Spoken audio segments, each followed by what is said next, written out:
শুভ সকাল সকলকে।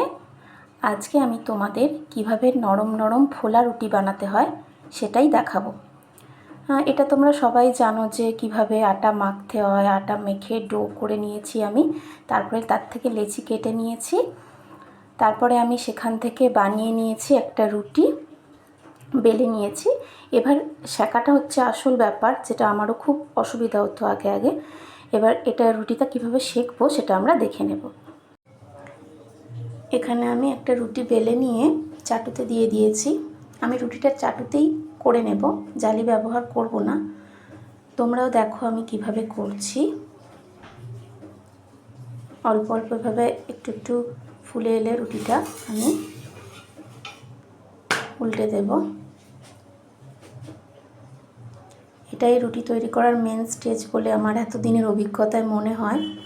কারণ অনেক সময় আটা ভালো মেখেও সুন্দর করে বেলেও রুটি ঠিকভাবে না ফুললে সেটা খাবার উপযুক্ত হয় না। দেখো আমি আরেকবার উল্টে দিয়েছি। এবার আমি একটু গ্যাসের ফ্লেমটাকে হাই করব।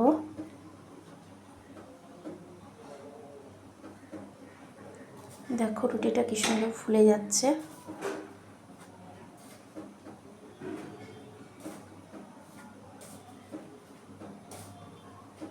দেখো একদিকটা ফুলে গেলে আমি এটা উল্টে দেব।